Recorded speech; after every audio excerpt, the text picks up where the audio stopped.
विष्णुपाद 108। श्री श्रीमद्भक्तिदयित माधव गोस्वामी महाराज की जय। परम करुणामय नित्य लीला पुरुषम विष्णुपाद 108 श्री श्रीमद्भक्ति सिद्धांत सरस्वती गोस्वामी ठाकुर जगत गुरु श्रील प्रभुपाद की जय। जय सारस्वत गौड़ी आचार्य गुरुवर्ग वृंद की जय। जय श्री रूपानुग गुरुवर्ग वृंद की जय। श्री रूप सनातन भट्ट रघुनाथ सजीव गोपाल भट्ट दास रघुनाथ छड़ गोस्वामी प्रभु की जय। प्रेम से कहो चित्त श्री कृष्ण चैतन्य प्रभु नित्यानंद श्री अद्वैत गदाधर शिवासादि गौर भक्त वृंद की जय। नमाचार्य जयदास ठाकुर की जय। जय समागत भक्त वृंद की जय। गौर प्रेमानंदे हरि हरि बोल।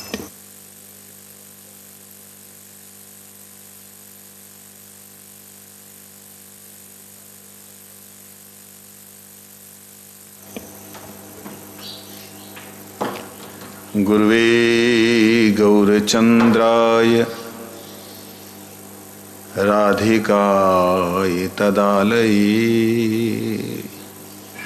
कृष्णाय कृष्ण भक्ताय तद्भक्ताय नमो नमः। वंशाकल्पतरुभ्यश्च कृपा सिन्धुभ्यैव च पतितानां पावनेभ्यो वैष्णवेभ्यो नमो नमः। नमो महावदन्याय कृष्ण प्रेम प्रदायते कृष्णाय कृष्ण चैतन्य नामिने गौरत्विषे नमः।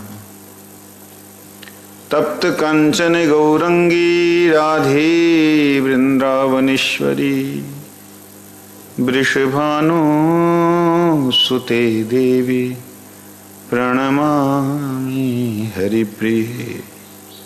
हे कृष्ण करुणा सिंधु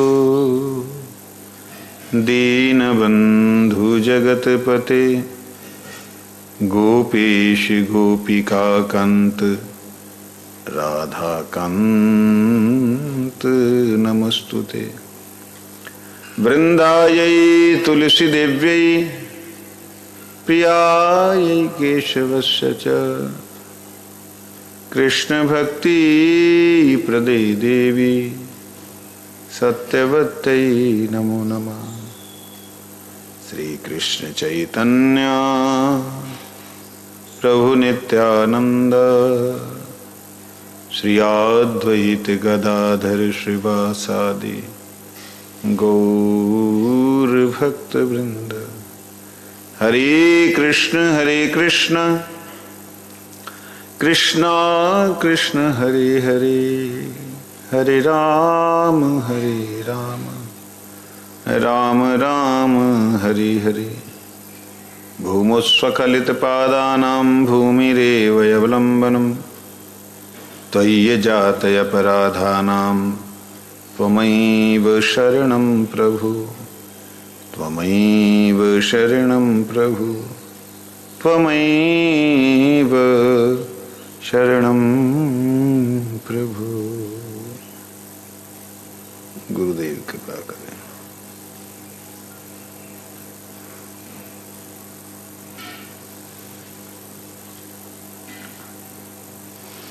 गुरुदेव परम गुरुदेव प्रभुपाद नित्यानंद गौर हरि की जय। गंगा माता गोस्वामिनी की जय। तदीय आविर्भाव तिथि पूजा महामहोत्सव की जय। जय श्री बलदेव विद्याभूषण प्रभु की जय। तदीय तिरुभाव तिथि पूजा महामहोत्सव की जय। मच्छर खा रहे।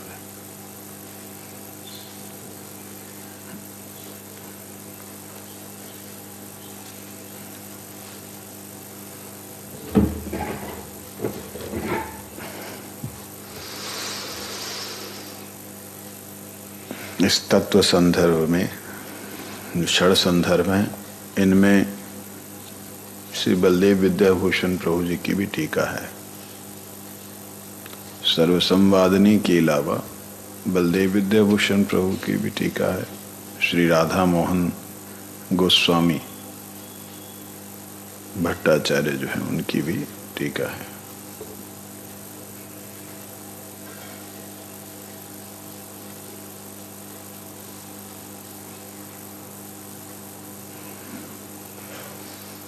श्री बलदेव विद्याभूषण जी के बारे में विशेष रूप से आता है कि उन्होंने जो गौड़ीय वैष्णव जगत का इस संसार में स्थापन किया, स्थापित्व उनके द्वारा जो सिद्धांत हुए हैं उनको कोई भी चैलेंज करने वाला नहीं हुआ, क्योंकि उन्होंने शंकराचार्य के मत को भी लिया जहां तक लेना था। श्री रामानुजाचार्य, श्रीमन मध्वाचार्य, श्री निम्बादित्य, इन सभी वैष्णवों के सिद्धांतों को लिया, क्योंकि जो जो सिद्धांत भगवान के स्वरूप के प्रतिपादक थे, जिससे भगवान हैं ऐसा प्रतिपाद्य जो विषय हैं उनको उन्होंने स्वीकार किया।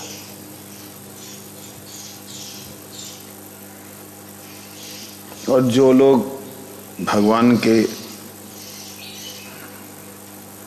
रूप को नहीं मानते, लेकिन कहीं कहीं उनको भगवान के रूप की नित्यता स्थापन करनी पड़ी, ऐसे जो भी सिद्धांतवादी रहे जैसे आदि गुरु शंकराचार्य जी, उन्होंने कहीं कहीं भगवान के स्वरूप की नित्यता स्थापित की है। केवल उसी बात को लिया बलदेव विद्याभूषण जी ने, बाकियों को नहीं लिया। बलदेव विद्याभूषण प्रभु को हमारे गौड़ीय समाज में वेदांताचार्य बलदेव विद्याभूषण कहा जाता है। गौड़ीय वैष्णवों में पहले वेद वेदांत की चर्चा नहीं होती थी, केवल भागवत और भागवत को आश्रय करके जितने ठाकुर जी की लीला को आश्रय करके जितने ग्रंथ हैं उन्हीं को स्वीकार किया था। परंतु जब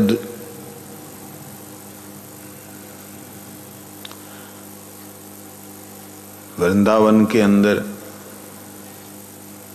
ये बात ऑनलाइन इस प्रकार से बोलना शायद लोगों में कुछ भ्रमों को खंडन करना होगा और कुछ लोगों में भ्रम पैदा करना होगा। भ्रम खंडन होगा जिनकी निष्ठा है, भ्रम पैदा होगा जो बिल्कुल अभी श्रद्धा, कोमल युक्त श्रद्धा है।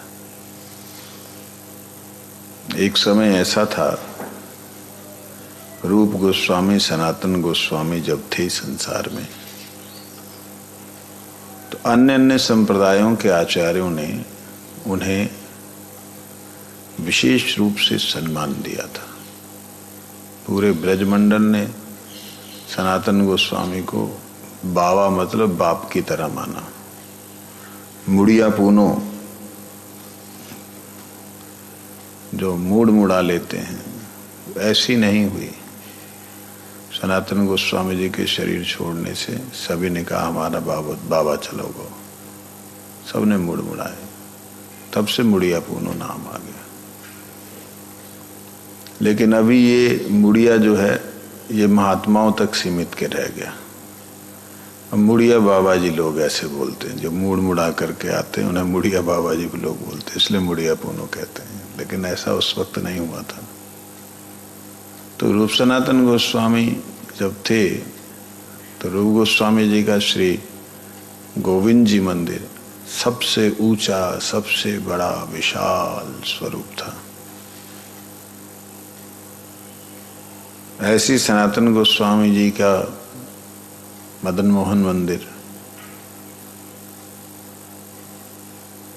और मधु पंडित जी का गोपीनाथ मंदिर, ये बड़े बड़े मंदिर थे और ऐसी इनकी प्रभाव था इनका कि इनके साथ बहुत बड़े बड़े घेरे थे। घेरा जानते हो? एरिया, गोविंद जी का घेरा, मदन मोहन घेरा, गोपीनाथ घेरा, रंग जी का घेरा, ऐसे करके घेरे थे। मदन मोहन जी के घेरे में जो अभी बांके बिहारी जी का मंदिर मदन मोहन जी के घेरे में आता है, तो बहुत ज्यादा इस प्रकार से बहुत ज्यादा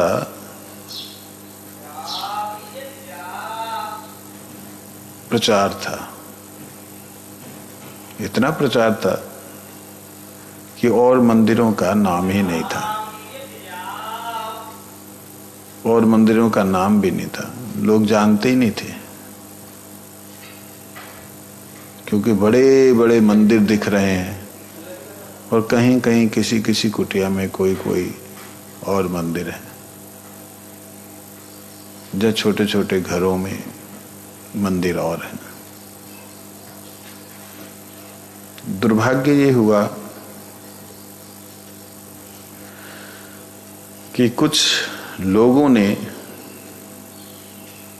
द्वेषपूर्वक कह सकते हैं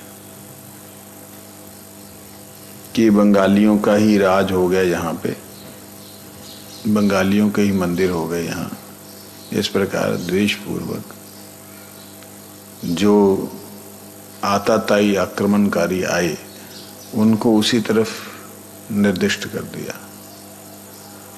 तो जिससे गोविंद गोपीनाथ मदन मोहन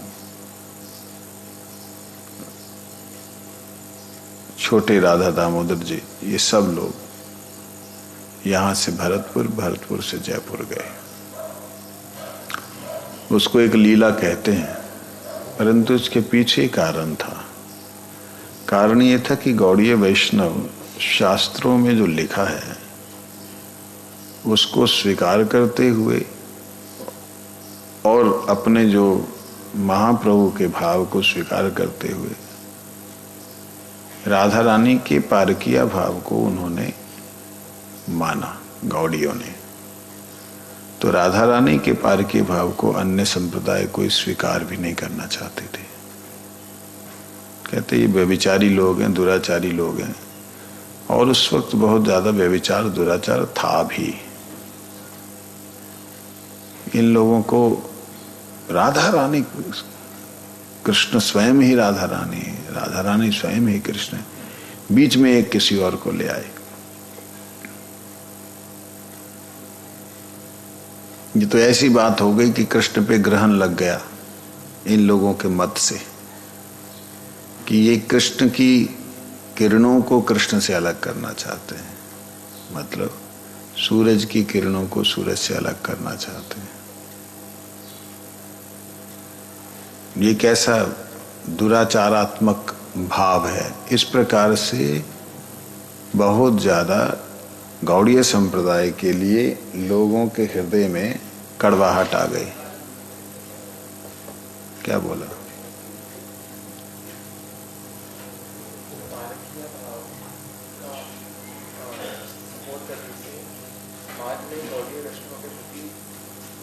कड़वाहट आ गई, बहुत विशेष। कहाँ राधा रानी ठाकुर जी निवृत्त निकुंज निवासी, नित्य गोलोक में नित्य रासानुरत, कहाँ ये बीच में ले आए ये लोग, बंगाली लोग। इस प्रकार से उस वक्त बहुत विरोध हुआ। राधे राधे, ध्यान से सुनो ये बात, ये एकदम सचेत होके, चाहे मुंह धोया।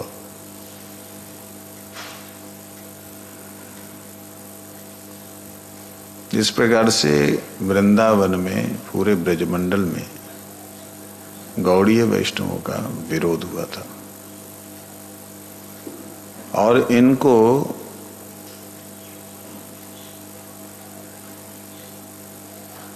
लोगों ने राधा कृष्ण के लीला को विकृत करने के आरोप में एक तरह से निकलाल दिया था अन्य वैष्णव समाज के द्वारा।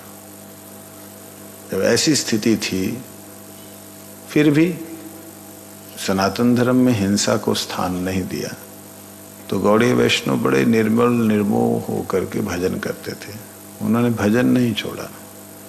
कृष्ण इच्छा जैसी है। सनातन गोस्वामी जी की समाधि के पास में ग्रंथ समाधि है। वहां बहुत प्राचीन प्राचीन ऐसे ग्रंथ उनको समाधि दे दी कि ये समाज के लिए नहीं है, समाज इन्हें समझ नहीं पाएगा। और गोस्वामी, चाहे वो बिहारी जी के गोस्वामी हो, अन्य संप्रदायों के हो, तो उनके भी ग्रंथ समाधि वहां दी गई,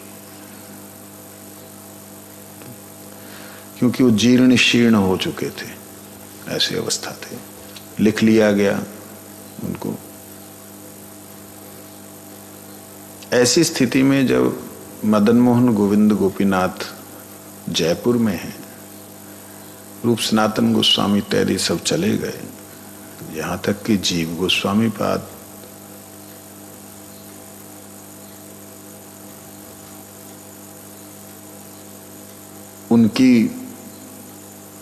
उनकी विद्वता को हर कोई लोहा मानता था। जब वो सब चले गए, तब एक ऐसा समय आया कि गौड़ीय संप्रदाय शायद खत्म हो जाएगा, लुप्त ही हो जाएगा। सब जगह से, जैसे वल्लभाचार्य संप्रदाय में हुआ, गौड़ियों को हटा दिया गया। सब जगह से भयंकर विरोध उस वक्त हुआ। रामानुज संप्रदाय के लोगों ने कहा कि जो भी सेवा पद्धति है वो हम लोग करेंगे, क्योंकि जो वैदिक नहीं है वो कपोल कल्पित है। जो वेदों के द्वारा प्रतिपाद्य नहीं है वो कपोल कल्पित, जैसे हम यहाँ पे सुनते हुए आ रहे हैं, अभी सुनते आ रहे हैं। तो गौड़ीय संप्रदाय कपोल कल्पित है, भागवत पे आधारित है, और भागवत को लोग वैदिक नहीं मानते थे, क्योंकि भागवत में और पुराणों में बहुत एडल्ट्रेशन हो चुकी थी, मिलावट हो चुकी थी। उनका ये कहना था सबसे आधुनिक अगर कोई पुराण है, सबसे ज्यादा एडल्ट्रेटेड जो मिलावटी जो पुराण है, वो लोग ब्रह्म वैवर्त पुराण को मानते हैं, जो कि ऐसा नहीं था। परंतु ब्रह्म वैवर्त पुराण में कारण ये कि ये जो राधा रानी की लीला वो उसमें वर्णित है, जिसके कारण वो लोग इस प्रकार से मानते थे। खैर, बात पहुंची विश्वनाथ चक्रवर्ती ठाकुर के पास में।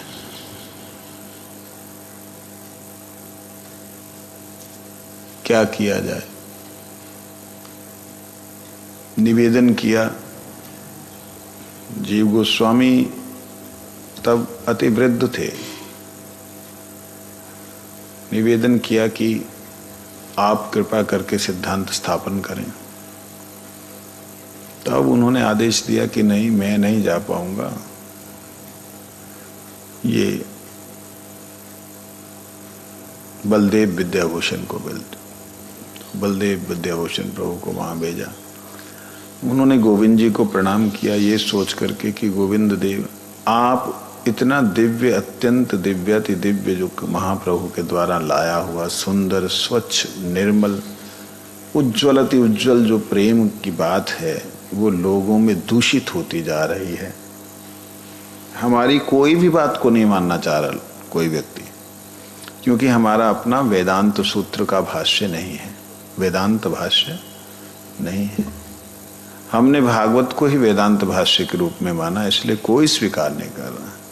इस दुख से दुखी होकर के उन्होंने प्रणाम किया गोविंद जी की गले की माला अपने आप उनके ऊपर टूट के गिरी। कुछ लोगों का कहना है पुजारी जी ने उनको माला दी।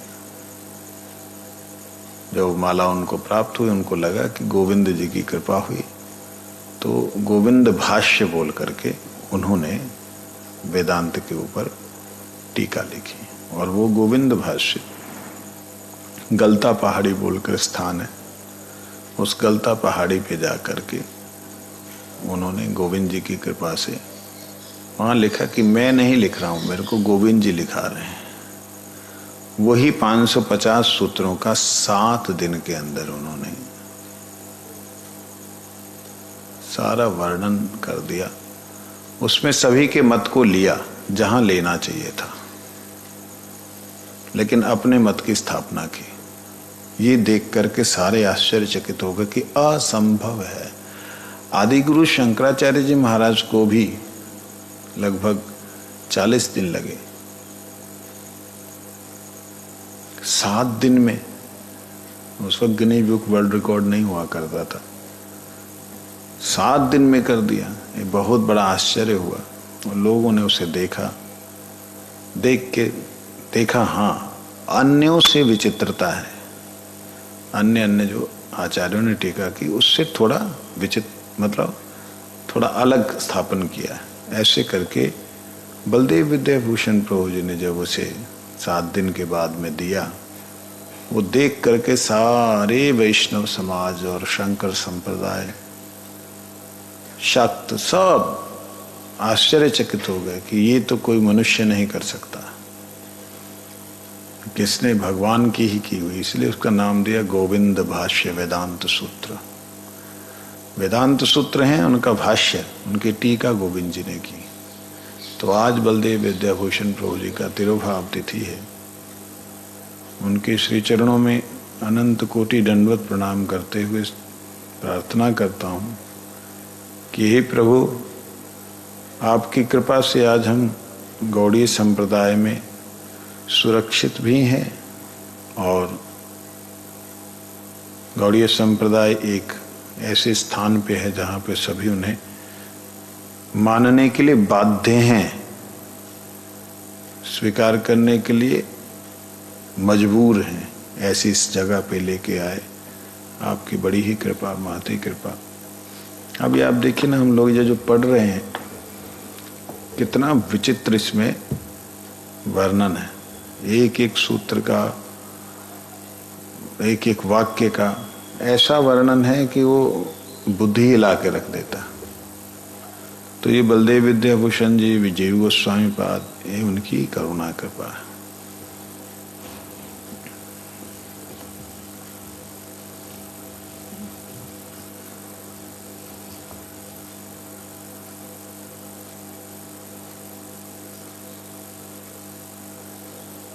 और आज गंगा माता गोस्वामिनी जी का आविर्भाव भी है। इनका बहुत सुंदर चरित्र है। शची देवी के नाम से वृंदावन में भजन करती थी, जगन्नाथपुरी में गई, बड़ी बड़ी दिव्य घटनाएं हैं। राजपुत्री की तरह थी। वो रात को आप लोग श्रवण करेंगे। जगन्नाथपुरी में जब ये गंगा दशहरा आज का दिन आया, ठाकुर जी के मंदिर में तो प्रवेश नहीं करने दिया जा सकता ना किसी को। तो गंगा माता गोस्वामी का बड़ा दिल हुआ जाने का कि मैं गंगा जी स्नान करके आऊं। श्री जगन्नाथ देव जी ने गंगा माता गोस्वामी की इच्छा पूरी करने के लिए, उनको दरवाजे बंद हैं, दरवाजे बंद हैं, उनको अंदर बुला लिया मंदिर के। और वहां पे जल की धाराएं चल रही हैं और खूब गंगा स्नान हो रहा है, हट्टगोल हो रहा है, खूब बड़ा हल्ला गुल्ला हो रहा है। पंडों ने कहा ये क्या हो गया अंदर? हमने तो देखा वहां जब दरवाजा खोला गया तो कोई लोग नहीं, गंगा माता गोस्वामी भीगी हुई है, नहाई हुई है। अरे ये क्या हो गया? जल कहाँ चला गया। ऐसे आश्चर्यजनक दिव्य घटना घटी, तब उनको गंगा माता गोस्वामी नाम दिया गया। वैसे शची देवी नाम था, बाद में नाम उनका गंगा माता गोस्वामी। ये गंगा देवी ही हैं, इस भाव से उनको लोगों ने लिया।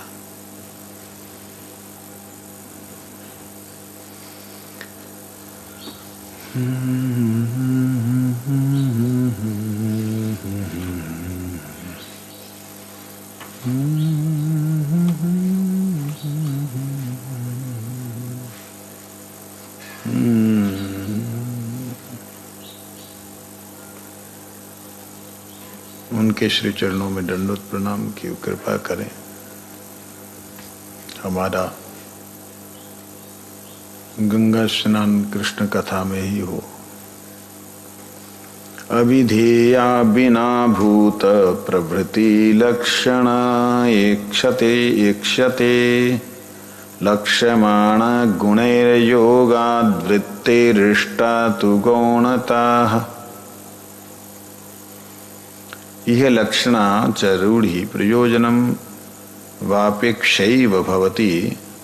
आद्ये यथा क्लिंग साहसिकः अन्ते यथा गंगायां घोषः। अत्र तटस्थ शीतलत्व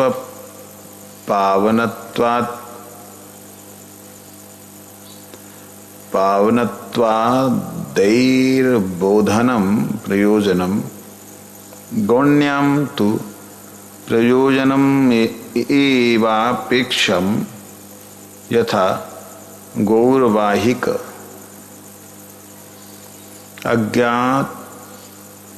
अज्ञत्वात् अतिचय बोधन मंत्र प्रयोजनम योगस्तु एतत्त्रिविध वृत्ति प्रतिपादित पदार्थयो प्रकृति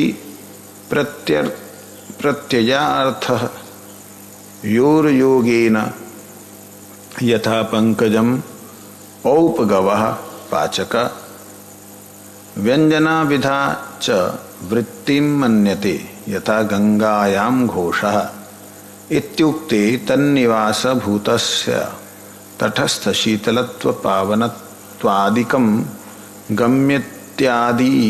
गम्यम इत्यादि तदुक्तम। शब्द बुद्धि कर्मणा विरम्य व्यापाराभाव इति नयनाभिधा लक्षणा तात्पर्याख्यासु त्रिषु वृत्तिषु स्वमर्थं बोधित्व उपेक्षिणासु ययान्नयोऽर्थो बोध्यते सा शब्दस्यार्थस्य प्रकृतिर प्रत्ययावदेशस्य शक्तिर्व्यंजन विगमन ध्वनन प्रत्यानन भावाभिप्रायाभिव्यप्यदेश विषया व्यंजना नाम। हे गुरुदेव, कहते ब्रह्म ज्ञान का एकमात्र कारण शास्त्र अर्थात शास्त्र प्रमाण से ब्रह्म को जाना जाता है। सूत्रांग ब्रह्म का शास्त्र योनित्व ब्रह्म पदार्थ अतीन्द्रिय होने से प्रत्यक्ष प्रमाण आदि का अविषय है।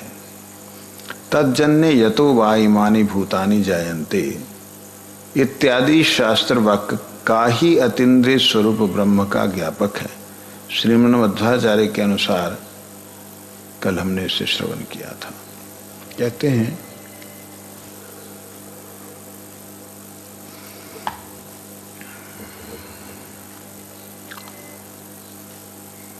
प्रत्यक्ष जो अनुमान प्रत्यक्ष और क्या क्या थे,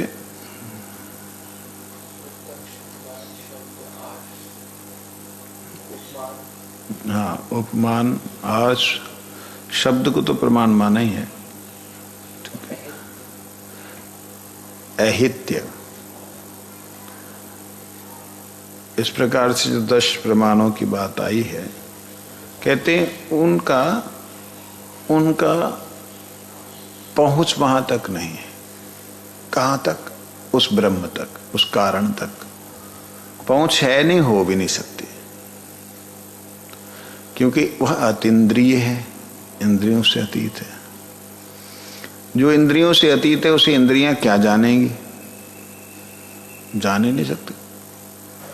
उस दृष्टि से यहाँ पर अन्य महापुरुषों की बात को सिद्ध किया है। जैसे मध्वाचार्य जी भाष्य को लिया, रामानुजाचार्य जी के भाष्य को लिया, वेदांत परिजात सौरभ से लिया। कहते हैं तत्व जिज्ञासा में ब्रह्म ही जिज्ञास्य है। अनंतर लक्षण सूत्र में जगत में के स्थित जन्म लय जिनसे होते हैं, उस सत्य धर्मयुक्त वस्तु ही ब्रह्म है। लक्षण उक्त संप्रति उस विषय में प्रमाण दर्शाते हैं। ब्रह्म विषयक ज्ञान का अर्व मात्र कारण सूत्रांग शास्त्रोक्त लक्षण द्वारा लक्षित वस्तु ही ब्रह्म शब्द का विधेय है। अब जैसे यहाँ पे बलदेव विद्याभूषण जी कहते हैं, इक्षतेर नित्ययो नित्याकृष्यम मुमुक्षु भीरसो नानुमेय कुतः शास्त्रेति शास्त्रम उपनिषदः योनिर्विबोध हेतुर्यस्य तत्त्वात् उपनिषद्वो अध्यत्व श्रवण आदित्यर्थः अन्यथोपनिषदा समाख्या विरोधः मंतव्य इति श्रुत्या तु स्वानुसरी कर्तर्को अभ्युपगतः पूर्वापरा विरोधेन को अर्थो तत्राभिमतो भवेत् इत्याद्यं वहनम तर्क शुष्क तर्कंतु वर्जयेत इत्यादि स्मृतो गौतमादि शुष्क तर्क हेत्वंतु वक्षते तर्क प्रतिष्ठनात् इति तस्मात् वेदांत विदत्ववासो धेय इति। गोविंद भाष्य में कहते हैं इदमेव दुष्टम प्रमाणमिति सूत्रयति श्रुतेस्तु शब्दमूलत्वादिति इत्यंच हरेर आत्ममूर्तित्व अनुमनुभूतेर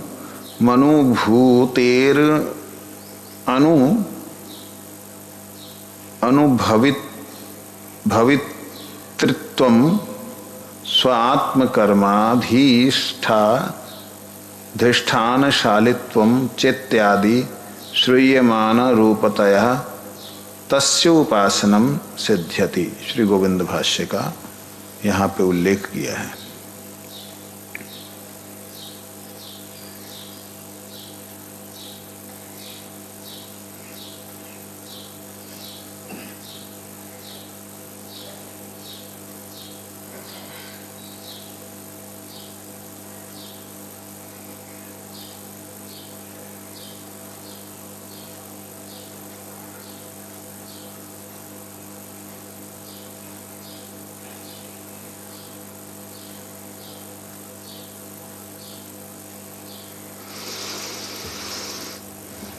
हम लोग जो पढ़ रहे हैं इसका संक्षिप्त में थोड़ा सा करना चाहता हूँ, तब आगे बढ़ने की इच्छा है।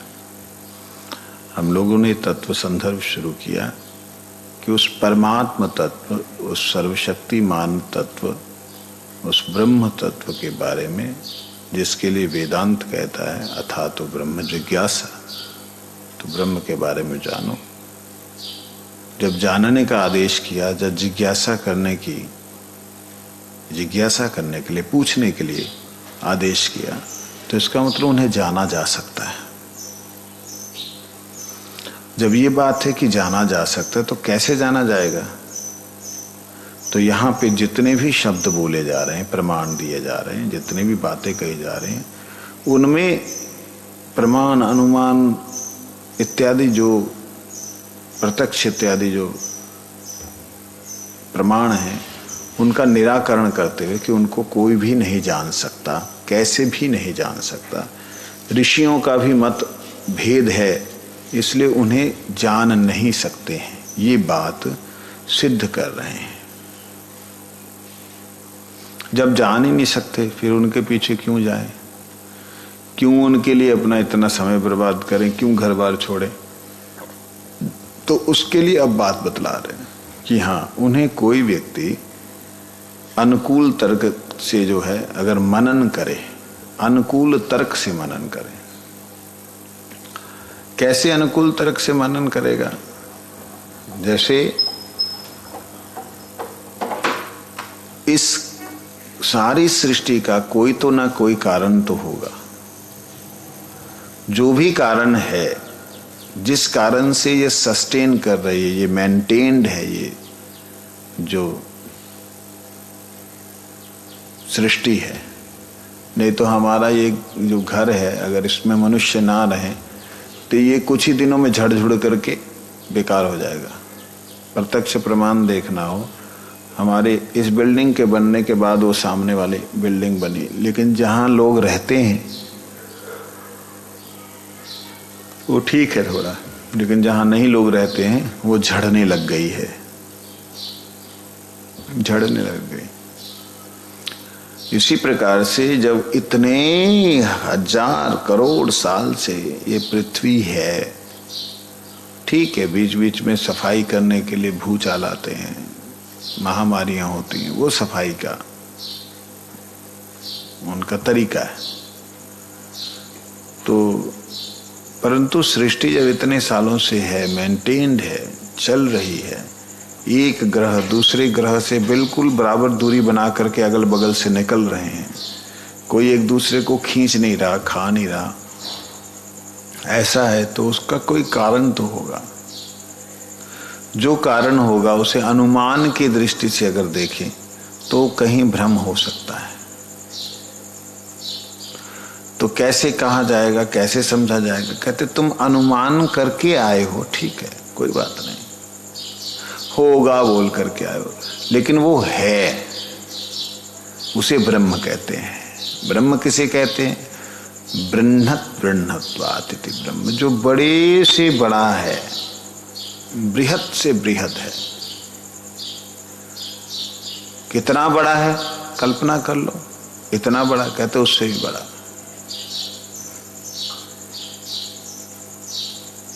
जैसे सूरज की किरणें बड़ी से बड़ी हैं, उसकी कोई किरणों की सीमा नहीं है। एक दृष्टि से देखा जाए तो सूरज किरणों को आश्रय करके है, क्योंकि किरणें बड़ी हैं, विस्तृत हैं। किरणों के बीच में सूरज दिखता है। अब देखो, देखने वाला ये भी देख सकता है कि किरणों के कारण सूरज है, क्योंकि किरणें बड़ी हैं, सूरज छोटा है। देखने वाला ऐसे भी देख सकता है, लेकिन जो वास्तविकता में तत्वतः देख रहा होगा वो देखेगा कि सूरज से अनंत वैभव प्रकाशित हो रहा है, फैल रहा है। इसी प्रकार से जो व्यापक है, बड़े से बड़ा, व्याप्य स्वरूप से, व्यापक रूप से है, वो है ब्रह्म। लेकिन जो व्याप्य है, एक जगह पे है, वो है पर ब्रह्म। एक है ब्रह्म जो सर्वत्र है, समग्र है,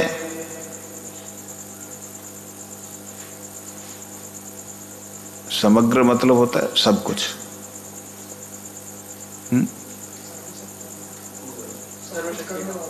नहीं, सर्वज्ञ अलग हो गया, समग्र, संपूर्ण। संपूर्ण जब हम कहते हैं संपूर्ण है, ज्योति रूप है, ज्योत स्वरूप है, तो कहते हैं उसे ब्रह्म कहते हैं, लेकिन परब्रह्म शब्द ये आगे आएगा, अभी ब्रह्म का ही चल रहा है। तो परब्रह्म वो है, एक है ब्रह्म जो कि निर्विशेष, निराकार और निश्शक्तिक दिखता है, लेकिन वह क्रियावान है, क्रिया हो रही है उससे। और एक है प्रतिष्ठित ब्रह्म, जिसके ऊपर ये टिका है, जिसके कारण से ब्रह्म है, वो है प्रतिष्ठित ब्रह्म। एक है अप्रतिष्ठित ब्रह्म। अप्रतिष्ठित का मतलब होता है कहीं तिष्ठ नहीं है, टिका नहीं है नहीं कहीं पे। अप्रतिष्ठित मतलब सर्वत्र है लेकिन कहीं नहीं है। ठीक है, प्रतिष्ठित मतलब एक जगह है तो सर्व। तो अप्रतिष्ठित में स्वरूप नहीं है, लेकिन जो प्रतिष्ठित ब्रह्म है, सूर्य जिस प्रकार से है, वो है भगवान परमात्मा, स्वयं ब्रह्म श्री कृष्ण है। उन्हें परमात्मा भी कहते हैं, उन्हें भगवान भी कहते हैं, उन्हें स्वयं भगवान भी कहते हैं, उन्हें ब्रह्म भी कहते हैं, उन्हें परब्रह्म भी कहते हैं। तो समग्र है। तो इसीलिए आप लोग जो इतने दिनों से श्रवण कर रहे हैं, वो उस विषय के बारे में श्रवण कर रहे हैं जिसको समझा नहीं जा सकता इंद्रियों से, जिसको अनुभव नहीं किया जा सकता अपनी चक्षु कर्ण नासिका जिह्वा से, फिर भी उसके लिए सुन रहे हैं। क्यों सुन रहे हैं?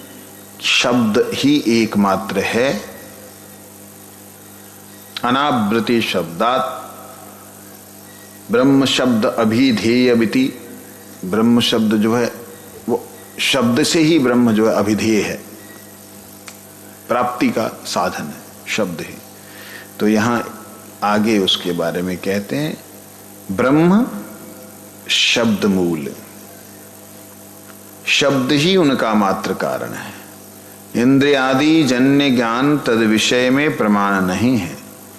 वस्तु समूह के मध्य में जो विरुद्ध उक्ति है, विज्ञ के उपदेश व्यतीत केवल तर्क द्वारा शक्ति सहाय विषय प्रयोजन ज्ञान नहीं होता है। सुतरांग अचिंत शक्ति संपन्न ब्रह्म का ज्ञान ब्रह्मरूप शब्द व्यतीत अपर किसी भी प्रमाण के द्वारा होना संभव नहीं है। भगवान को अर्थात ब्रह्म को ब्रह्म के ही शब्दों के द्वारा जाना जा सकता है। ब्रह्म को किसी व्यक्ति के द्वारा व्याख्यायित नहीं किया जा सकता, वर्णन नहीं किया जा सकता। ब्रह्म वर्णन का विषय नहीं है, वो वर्णन में आ नहीं सकता है। हम जो बोल रहे हैं वो क्या हो रहा है? हम ब्रह्म के बारे में बतला रहे हैं कि वो किसी भी विषय में आ नहीं सकता। वो चाहे तो किसी को अपना अनुभव करा दे, लेकिन जितना उसका समर्थ होगा जीव का, किस चीज का समर्थ होगा? भक्ति का। जितना उसका भक्ति का समर्थ होगा उतना ही वह उनके बारे में जान पाएगा, समझ पाएगा। समझ आई?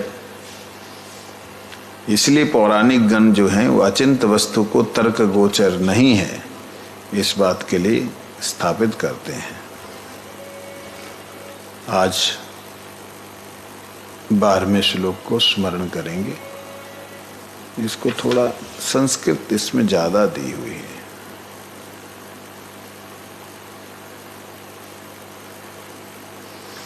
देखिए, ये जो अमेरिका ने चोरी करके हमारी थ्योरी को बिग बैंग थ्योरी के नाम से दिखलाया, उसके बारे में देखिए। रामानुजाचार्य जी कहते हैं, श्रुतेयस्तु शब्द मूलत्वात्, अर्थात तू शब्द उक्त दोष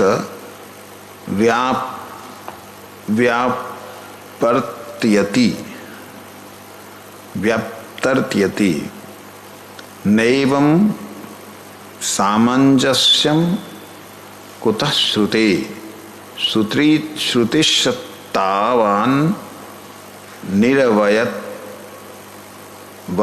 त्वं ब्रह्मणोस्ततो विचित्र सर्गं चाह श्रौत्यर्थे यथा श्रुति प्रतिपत्त्यव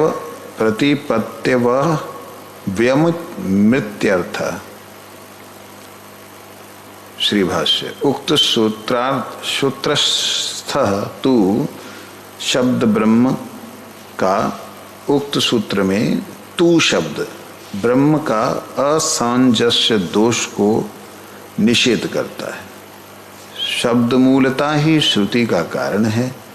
ये श्रुति ही ब्रह्म की निर्वयवत्ता,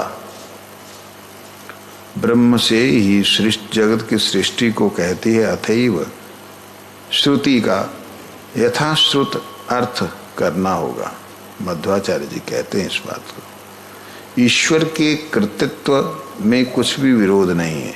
पैंग्य आदि श्रुति द्वारा विरोध परिहार्य हुआ है। ईश्वर में अचिंत्य शक्ति द्वारा विरुद्ध धर्म का, जीव में विरुद्ध धर्म के गुण समूह का सामंजस्य नहीं होता। ध्यान दीजिए।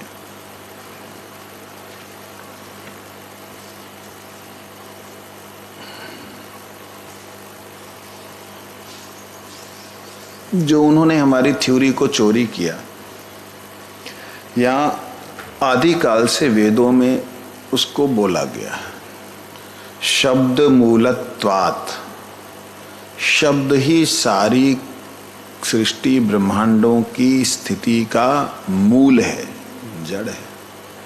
शब्द का मतलब क्या होता है? हमको लगता है शब्द का मतलब जो सुनाई दे। हमें शब्द का मतलब क्या लगता है? जो सुनाई दे। यही है शब्द का मतलब।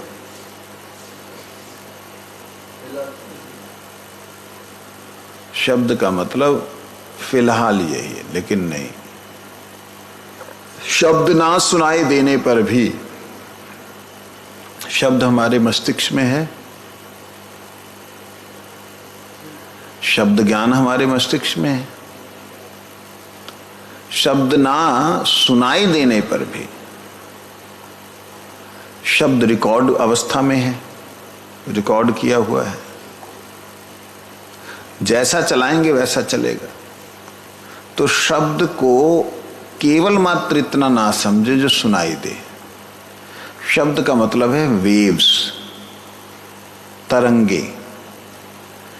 वह तरंगे, जो तरंगे आपको दिखाई नहीं दे रही हैं मगर तरंगे हैं, उन तरंगों के कारण ही एक ग्रह दूसरे ग्रह से दूर है, और उन तरंगों के कारण ही इनकी गति है। आगे भागने वाला, कम भागने वाला। जैसे पृथ्वी घूमती है तो पृथ्वी के साथ साथ चंद्र भी घूम रहा है, लेकिन चंद्र की स्पीड अलग है, पृथ्वी का अलग है। कमाल की बात है, पृथ्वी के चारों तरफ चक्कर लगा रहा है, पृथ्वी के अंदर घुस नहीं रहा। कितना आकर्षण है पृथ्वी के अंदर, गुरुत्वाकर्षण बल है, घुस नहीं रहा। तो ये कैसे टिके हुए हैं? ये है शब्द मूलत्वात्, शब्द के कारण से, अर्थात तरंगों के कारण से। और तरंगे किस प्रकार की हैं? ब्रह्म शब्द, ब्रह्म ही तरंग के स्वरूप में है। समझ आई बात?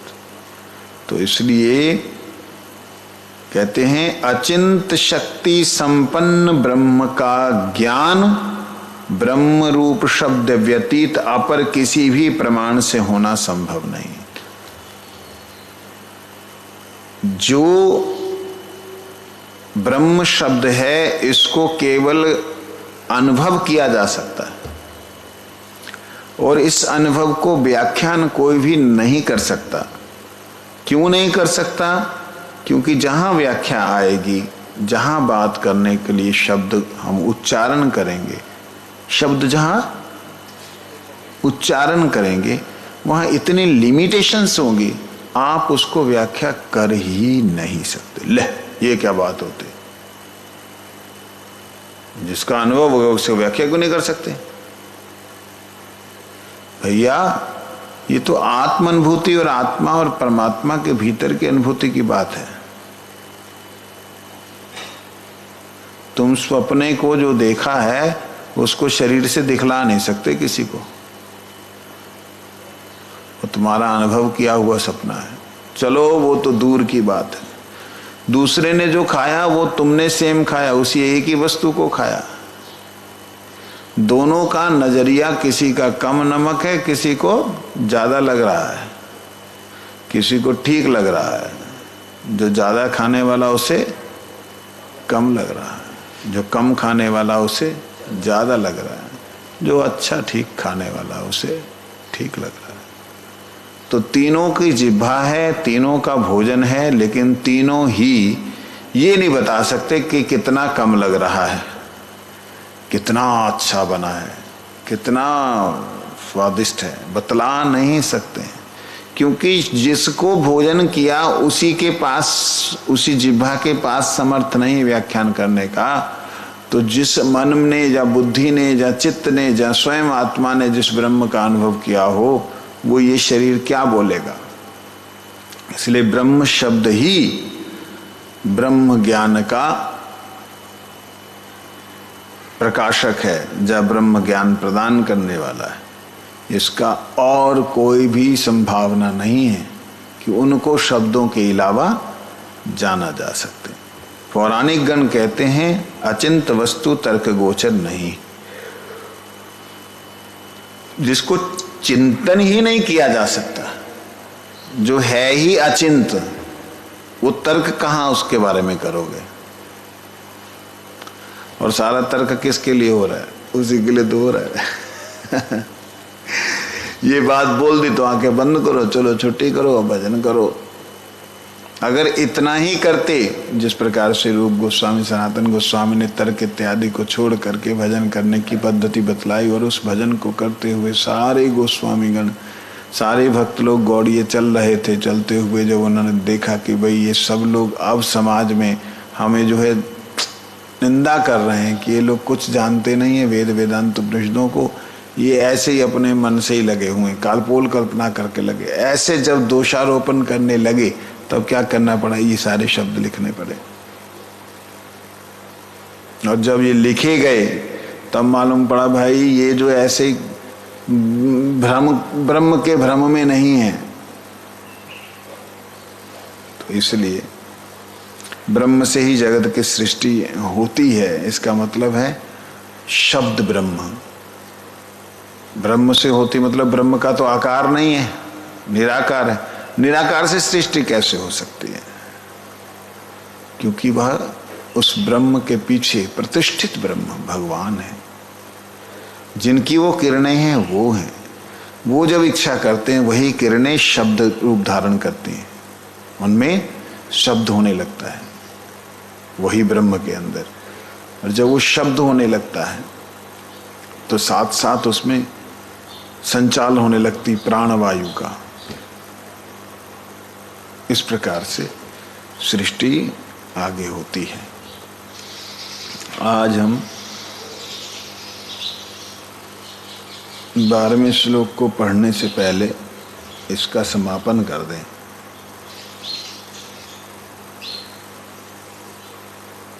कार्य रूपता प्राप्ति और निराकार विषयक श्रुति समूह के द्वारा ब्रह्म में विरोधात्मक दोष नहीं होता।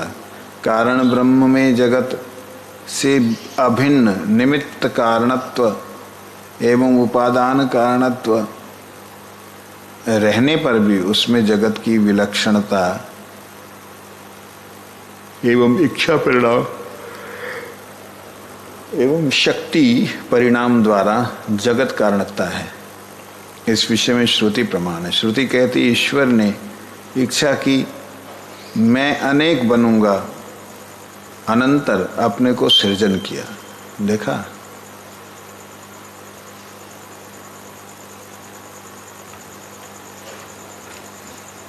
ईश्वर ने इच्छा की एको अहम बहुश्याम, मैं एक हूं बहुत हो जाऊं। तब अपने आप को उन्होंने सृजन किया।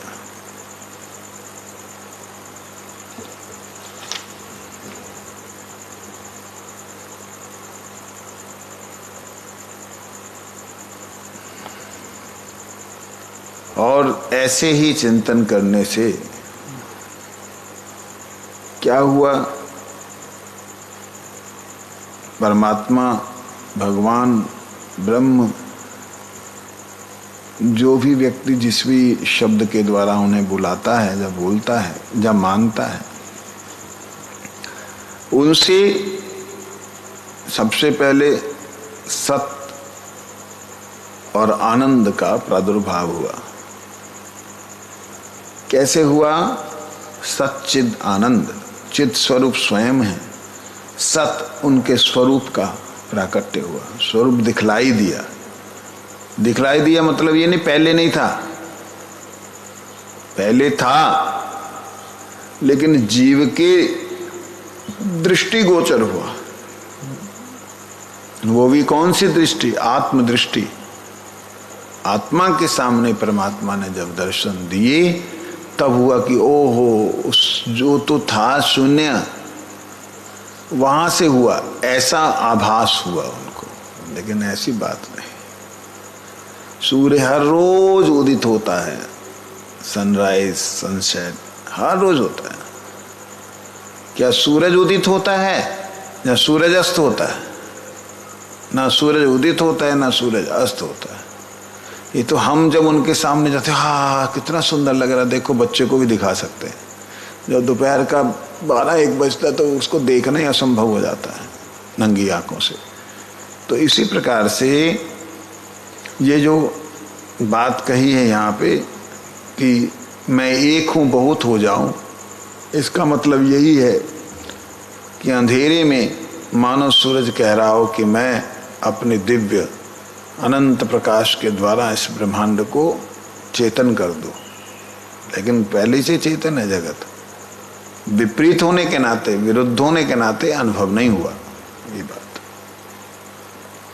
फिर भी प्रश्न हुआ कि आखिर ये शब्द आया है तो इसका मतलब एक कभी था। ये केवल एक समझाने के लिए, बोलने के लिए शब्द है। उसका कारण ये है कि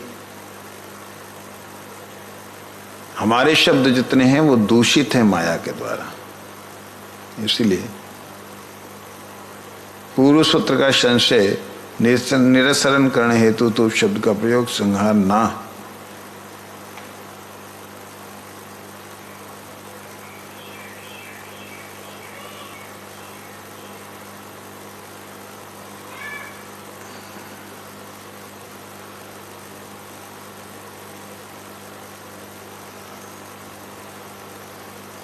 कल को हम 12वां श्लोक पाठ करेंगे।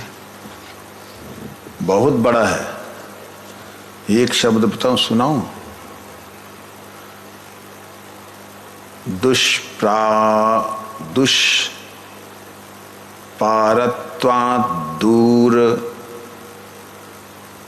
दूरधिगमनार्थत्वाच्च तदर्थ निर्णायकानां मुनिनामपि। ऐसे ऐसे एक साथ लिखे हुए श्लोक। यत् तद लोकित्वात् अचिंतमेवं वंशा कल्पतरुष्कृपा स्निग्धतानां वैष्णवेभ्यो नमः।